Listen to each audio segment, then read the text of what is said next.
Welcome to chapter 14 of the book of Numbers. The last chapter we saw where the 12 men went all the way through Canaan land up into what's today Lebanon, back down 40 days. And most of them, 10 of the men threw fear into the people, and 2 of them tried to placate the people as far as going in and taking the land. We'll see that here. It says, and taking up all the synagogue, the congregation of synagogue, gave a phonin, a sound, and the people wept that entire night. Nikta, nocturnal, comes from that. And they complained over Moses and Aaron, all the sons of Israel. Wow, now they're complaining again. And all the congregation said to them, ought that we died in the land of Egypt than we died in this wilderness. And why did the Lord bring us into this land to fall in war? Our wives and our children will be for ravaging, and this we'll see later, is that God brings us back on them. Now then, it is best for us to return to Egypt. Sort of reminds me of a person today of giving up Christ. We have the parable of the sower that Jesus gave to us. The ones that heard the word for a while were exalted, and then the seed fell, and but then it was devoured right away by the evil one. And right here, the evil one is coming to these people and using things to frighten them from doing what he says. And this is the thing of becoming a Christian. It's so much different than what a person would be like before when they do accept Christ. They realize that this is a wonderful thing. Jesus is going to deliver me from my sins. I'll be with him in heaven, and it's going to be a wonderful thing. But then they go home, and all of a sudden they start thinking, well, boy, I got to give up smoking. Now, I'm not saying this is what you should do or what he's asking, but all these things come into their minds. And I've heard all these things. I have to give up these habits that I have. Or one man that took me to the place where I gave my life over to the Lord again, he had to give up sex with women. He didn't, he wasn't married, and he didn't want that. And friends that no longer live the religious life of Christ, and they'll make fun of the person, and the person wants to be with them, and so another reason for not going along. And so there are all these different excuses. And here we had these people, they were afraid to go in, and they thought it would be better to go back. Be like a person that accepted Jesus would think, well, it's better. I was happier the way I was before. It sort of reminds me of this little postcard I saw. It was a postcard, and we had a line down it. So it was 2 different rooms in a restaurant. In the room, on the one side was this like 20 tables and only one couple sitting there, and they're kind of a stern look on their face, and nobody else in the restaurant, and they were just kind of like looking real stern. And then it had no smoking. And then the next one had smoking, and it had this filled with people laughing and smoking cigarettes and drinking and doing everything. And I thought it was pretty funny because it was actually kind of true as far as, Jesus says, narrow is the way that leads to eternal life. Few will find it. And people want to be where the party is. And so these people wanted to go back to where they thought was a good place to be. And the other said to the other, well, we should appoint an archegon, a chief, and should return unto Egypt. The next 2 chapters from now, we'll see where they actually put that into practice. And Moses and Aaron fell upon their face before all the congregation of the sons of Israel. So they're down on their face. And Joshua, Jesus, it's the same spelling again as I said, is New Testament for Jesus, the son of Navi. This was the name that was given by Moses. And Halev, Caleb, the son of Ephoni, of the one surveying the land, 2 of the 12, tore their cloaks. Are mad. Why? And they said to all the congregation of the sons of Israel, saying, the land which we surveyed, it is good, exceedingly, exceedingly. If the Lord selected us, he will bring us into this land and will give it to us, a land which is flowing milk and honey. But from the Lord, do not become defectors. And you all, fear not the people of the land, for it is a thing for us to be a thing devoured to us. For the time has left from them, and the Lord is among us. Do not fear them. Reminds me another story of a man I heard. He was a chaplain at the mission that I was preaching at, and he was talking about how he was on this elevator. These 2 men were cursing Jesus, and he wanted to leave. He wanted to get out of the elevator, but he couldn't. The elevator was going up and up and up, and they were doing it, and he was getting more and more. He wanted to get out. And all of a sudden the door opened, and something kept him from not going out. The door shut, and he turned to them and said, do you know about Jesus? And he started telling them all about Jesus. And he said the next time the door opened, they fled off of the elevator. So this is what these men are doing. They're standing up for the things of God, and this is what we should be doing. And the enemy, they'll flee from us. It says, resist the devil and he will flee from you, in the New Testament. And all the congregation said to stone them with stones. Can you believe this? They want to stone and kill these 2 men, probably, maybe Aaron and Moses. They're getting ready to do it, maybe. And the glory of the Lord appeared in the cloud upon the tent of the testimony among all the sons of Israel. All of a sudden, they're getting ready to kill him and grabbing or whatever. And all of a sudden, here comes this cloud. And they knew that this was unnatural, that this was God's doing. And the Lord said to Moses, now here we get into the beginnings of a long, I called it theomachy, and theomachy. We see all the places we went through. I've mentioned them all. Theomachy means warring against God. Now we're in chapter 14, and this is probably one of the worst places where they're warring against God. God wanted to strike the people to death and to make a new nation to Moses. Then he says this is the 10th test, and we'll get to these here. The rage of his anger is poured out, and he calls it a wicked congregation rising up against God. So now we'll go into that whole section there and see all what it says. And the Lord said to Moses, for how long does this people provoke me? And for how long do they not trust me? So God is doing all these things, but how long are they going to provoke me? Now they want to kill the people. For all the signs which I did among them and all the plagues in Egypt, I will strike them to death, and I will destroy them, and I will make you into a great nation, a great and populous nation rather than this one. So God was ready to destroy the Jews, and another nation would have come out of the Mosaic people. But it didn't happen because it says here, Moses said to the Lord, and Egypt shall hear that you led this people by your strength from them, but also all the ones dwelling upon this land have heard that you are the Lord among this people, who eyes to eyes you behold, O Lord, and your cloud stands over them.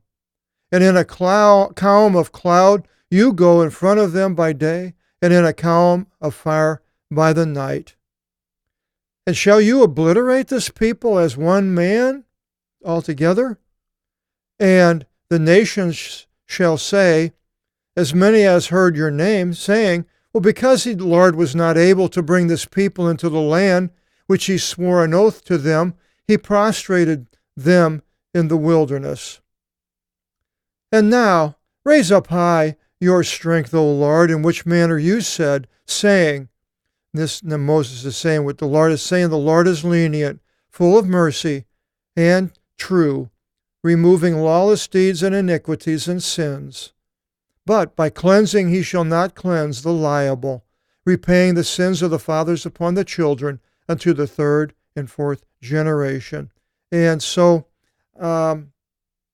this is what Moses is reaching out to God, saying what he said he was, lenient, full of mercy, but and also repaying the sins.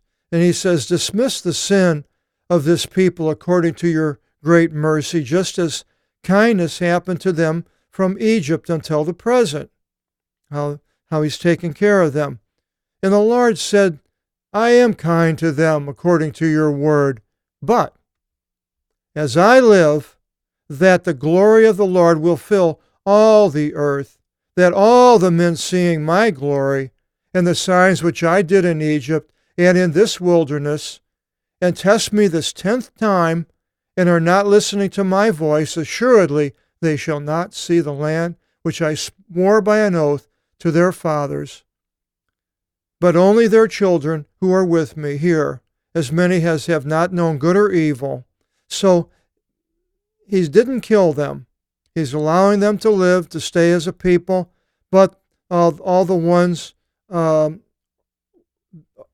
all going to fall in the wilderness for the 40 years. Goes on and shows that, and he says, everyone inexperienced, to these I will give the land of Canaan, but all the ones provoking me shall not see it. Now, I'm not exactly sure if everyone are the ones provoking. If there was somebody that wasn't provoking, did they go through and live? It doesn't sound like, because it sounds like only Caleb and Joshua, unless it's just using these two of the 12 that did go through. And it says, for another spirit is in him, so the Spirit of God, and he followed after me. I will bring him into the land into which you enter there, and his seed shall inherit it. So the young people and Caleb and Joshua. Now it changes a little and says, but Amalek and the Canaanites dwell in the valley. Tomorrow you should turn and depart into the wilderness way by the Red Sea. Right, where is that? Well, we'll go up to the map, and here it is. So they're over here, someplace in here, wilderness of Paran.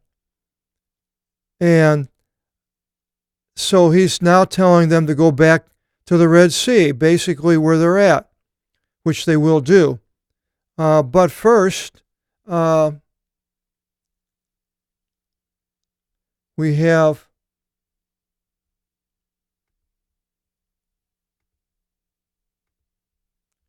the Lord, and the Lord said to Moses and Aaron, saying, for how long shall I endure this wicked congregation in which they grumble before me? It reminded me of a saying of Jesus when he came from the mountain, and the disciples couldn't heal this man's son who was stricken with some type of a trembling and falling in fire and water. And Jesus, and they said, they said that the disciples couldn't heal him. And answering to him, or the man, he says, O unbelieving generation, for how long will I be to you? For how long shall I endure you? For how long shall I endure this wicked generation, unbelieving generation, which Jesus said, very similar. The grumbling of the sons of Israel, which they grumble concerning you, I have heard. Grumbling against Moses, say to them, as I live, says the Lord, assuredly, in which manner you spoken to my ears, so I will do to you. As they heard the grumbling, he's going to do what he says to them. In this wilderness your carcasses shall fall, even all overseeing you, the rulers, and the ones being counted of you from 20 years old and up. So younger than that made it through. as many as grumbled against me. Shall you enter into the land upon which I stretched out my hand to encamp you upon it? No. But only Caleb, son of Jephunneh, and Joshua, the son of Nun, Navi. And the children who you said to be for ravaging, remember I said the last, that was before where I pointed that out, is what they said that they children were for ravaging. He says, I will bring them into the land which you abstained from it. So they're not being ravaged, those people are. And your carcasses will fall in this wilderness, but your sons will be fed in the wilderness 40 years, and they shall bear your harlotry, is going after basically a walking away from God, until whenever your carcasses should be consumed in the wilderness. According to the number of the days, as many as you surveyed the land, 40 days, a day for the year you will take for your sins, 40 years, and you shall know the rage of my anger. I, the Lord, spoke, and assuredly thus I will do to this wicked congregation, rising up together against me. In this wilderness they shall be completely consumed, and there they shall die. And the men of whom Moses sent to survey the land, and coming, complained concerning this to the congregation, to bring forth bad words concerning the land, and even they died. So this is a little summing up right here, starting 36, almost could be parenthetical. Even they died, the men avowing bad things concerning the land and the calamity before the Lord. And Joshua son of Nun and Caleb son of Jephunneh lived from those men going to survey the land. And that would be the end of that parenthetical part. And Moses spoke these words to all the sons of Israel, and the people mourned exceedingly. They hear it, they know what's going on, and they probably knew enough about God because they saw the cloud coming down that God does what he says. And so they're mourning, 40 years. And rising early in the morning, they ascended into the top of the mountain, saying, Behold, we shall ascend unto the place which the Lord spoke, for we sinned. Now it doesn't say what mountain it is here, but they were in a mountainous area. So they're going to go up into this place which the Lord spoke, for we sinned, because now they realize it, but they're going to force their way into Canaan. And Moses said, Why do you violate the word of the Lord? And the Lord said, They're going to die in the wilderness, and they want to go in. It shall not be prosperous to you. Do not ascend, for the Lord is not with you. And you shall fall before the face of your enemies. For Amalek and the Canaanite are there in front of you, and you shall fall by the sword, because you were turned, resisting the persuasion by the Lord, and the Lord will not be with you. So they went into Canaan, attacked Canaan. The Amaleks and the Canaanites come out and war with them. And forcing through, they ascended upon the top of the mountain. What mountain? It doesn't say. Maybe Jerusalem. But the ark of the covenant of the Lord and Moses did not move from out of the midst of the camp. It stayed there in the wilderness. And the Amalekite came down, and the Canaanite, which was against the sea, the great sea, which is why I'm thinking they could have gotten up that far to where Jerusalem is. They came down, lying in wait in that mountain. See, it has that mountain. It's a special mountain. Just not. They knew what mountain it is when he wrote it, and he routed them, and they routed them, and slew them unto Hormah. So the sons of Israel are all defeated, and they go back to where Moses in the camp is. Now we'll have a parenthetical chapter which kind of brings back offerings until the next historical chapter, which would be 16, occurs. And hope you'll join us in chapter 15 and find out about these offerings. Until then, God bless.